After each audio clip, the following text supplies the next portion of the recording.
સુરતમાં પતિ પત્ની અને વોના ઝઘડામાં એક નિર્દોષનો જીવ ગયો। રાંદેરના શારદાનગર ખાતે થયેલી હત્યાનો ભેદ પોલીસે ઉકેલી લીધો છે। સુરતમાં પતિ પત્ની અને વોના ઝઘડામાં એક નિર્દોષનો જીવ ગયાની ઘટના સામે આવી છે। રાંદેરના શારદાનગર ખાતે થયેલી હત્યાનો ભેદ પોલીસે ઉકેલી કાઢ્યો છે। દિનેશ રાઠોડને બીજી મહિલા સાથે અફેર હોવાને કારણે તેની પત્ની પૂજા રાઠોડ શારદાનગરમાં પિતાના ઘરે રહેતી હતી। દિનેશ રાઠોડ પોતાના મિત્ર અજય સાથે પત્ની અને બાળકોને મળવા ત્યાં ગયો હતો। આ મુલાકાત દરમિયાન દિનેશ રાઠોડનો પત્ની પૂજા અને તેના પરિવાર સાથે વિવાદ થયો। વિવાદ વધતા પૂજાએ પોતાના પતિ દિનેશ પર અને તેના ભાઈએ દિનેશના મિત્ર અજય પર ચપ્પુ વડે હુમલો કર્યો। હુમલામાં અજયને ગંભીર ઈજા થતા તેનું ઘટના સ્થળે જ મોત થયું હતું। પોલીસે આ કેસમાં પૂજા, તેના ભાઈ સહિત કુલ 4 આરોપીઓને ઝડપી પાડ્યા છે। ગઈકાલ તારીખ 16/11/2025 ના રાત્રિના અરસા દરમિયાન રાંદેર પોલીસ સ્ટેશન વિસ્તારમાં આવેલ શારદાનગર વિભાગ 2 ખાતે એક વ્યક્તિની હત્યાનો બનાવ બનેલ। સુરત શહેર પોલીસ કમિશનર માનનીય શ્રી અનુપમસિંહ ગેહલોત સરના જરૂરી માર્ગદર્શન હેઠળ કોઈ પણ ગુના બને તો ત્વરિત ગતિથી એક્શન લેવાની જરૂરી સૂચનાઓ આપવામાં આવેલ છે।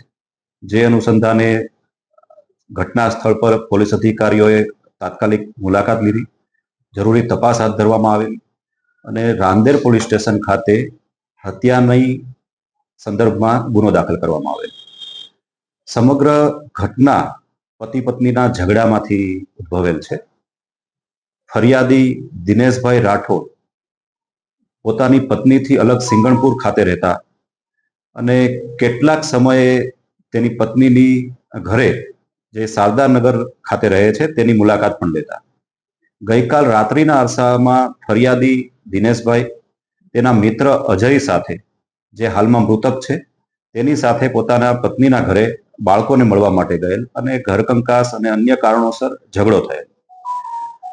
પૂજાબેનની સાથે હાજર તેના ભાઈ અજય તથા અન્ય 2 પાડોશી જે ત્યાં જ બાજુમાં જ રહે છે તેમના દ્વારા બંને વ્યક્તિઓ પર હુમલો કરવામાં આવેલ।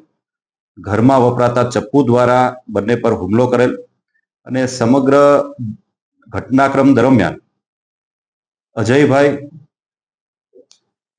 નું મૃત્યુ થયેલ છે તેમજ ફરિયાદી જે છે તેને ઈજાઓ થયેલ છે। આ સંદર્ભે પોલીસ વિભાગની અલગ અલગ ટીમો બનાવી આરોપીઓને પકડવાની તજવીજ હાથ ધરવામાં આવેલ અને હાલમાં 4 આરોપીઓની ધરપકડ કરવામાં આવેલ છે અને આગળની કાર્યવાહી હાથ ધરવામાં આવેલ છે।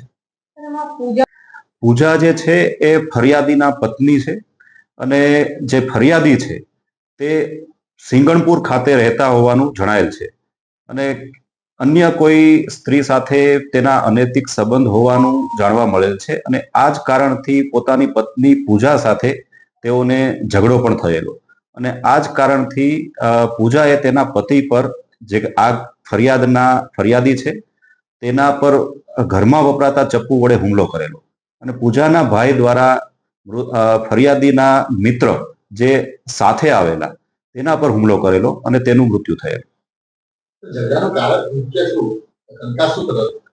કંકાસ મુખ્યત્વે જે ફરિયાદી છે તેમનો અન્ય ડ્રાઈવર તરીકે, ટ્રક ડ્રાઈવર તરીકે વ્યવસાય કરે છે અને અન્ય એક યુવતી સાથે તેના સંબંધ હોવાની તેની પત્નીને શંકા ગયેલ છે અને એ કારણથી બંને વચ્ચે ઝઘડો થતો અને પતિ પત્ની અલગ રહેતા હતા।